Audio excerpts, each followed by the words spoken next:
Alexander and the Terrible, Horrible, No Good, Very Bad Day by Judith Forst, illustrated by Ray Cruz.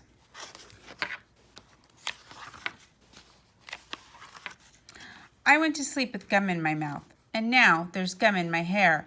And when I got out of bed this morning, I tripped on the skateboard, and by mistake, I dropped my sweater in the sink while the water was running, and I could tell it was going to be a terrible, horrible, no good, very bad day.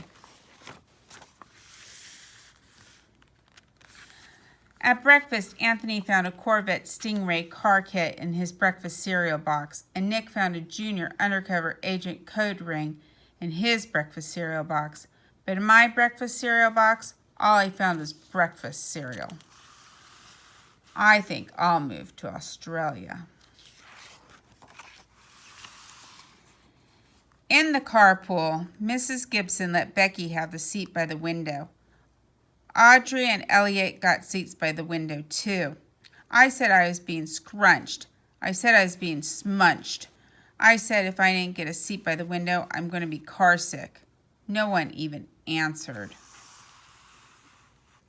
I could tell it was going to be a terrible, horrible, no good, very bad day. At school, Miss Dickens liked Paul's picture of a sailboat better than my picture of the invisible castle. At singing time, she said I sang too loud. At counting time, she said I left out 16. Who needs 16? I could tell it was going to be a terrible, horrible, no good, very bad day. I could tell because Paul said I wasn't his best friend anymore. He said that Philip Parker was his best friend and Albert Moe was his next best friend, and that I was only his third best friend. I hope you sit on a tack, I said to Paul. I hope the next time you get a double-decker strawberry ice cream cone, the ice cream part falls off the cone part and lands in Australia.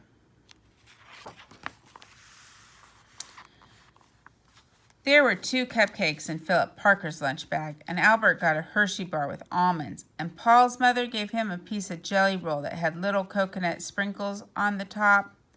Guess whose mother forgot to put in dessert? It was a terrible, horrible, no good, very bad day.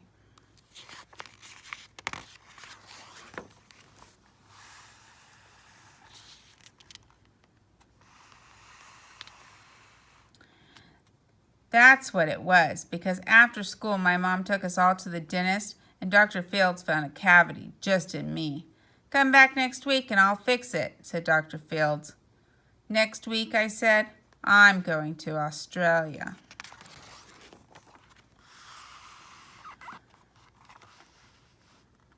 On the way downstairs, the elevator door closed on my foot, and while we were waiting for my mom to get in the car, Anthony made me fall where it was muddy, and then when I started crying because of the mud, Nick said I was a crybaby. And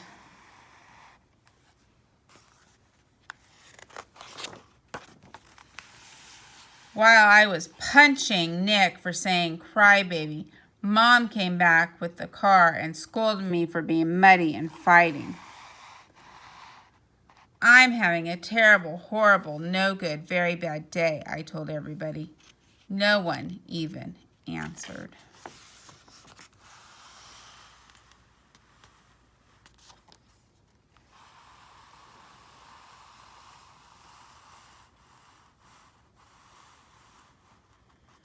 So then we went to the shoe store to buy some sneakers.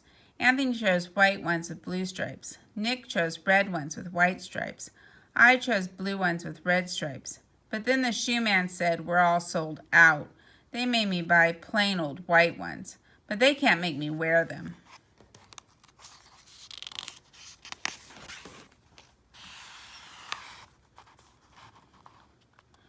When we picked up my dad at his office, he said I couldn't play with his copy machine, but I forgot.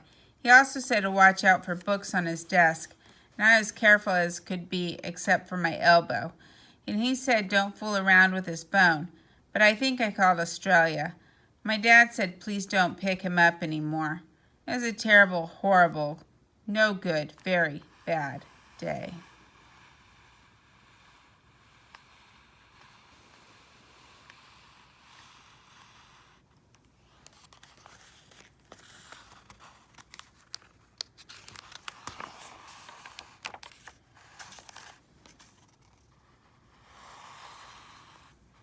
There are lima beans for dinner. I hate lima beans. There is kissing on TV. I hate kissing. My bath was too hot. I got soap in my eyes. My marbles went down the drain.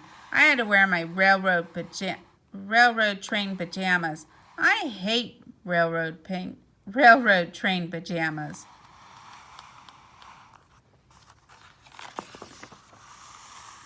When I went to bed, Nick took back the pillow he said I could keep, and the Mickey Mouse nightlight burned out, and I bit my tongue. The cat wants to sleep with Anthony, not me. It has been a terrible, horrible, no good, very bad day. My mom says some days are like that.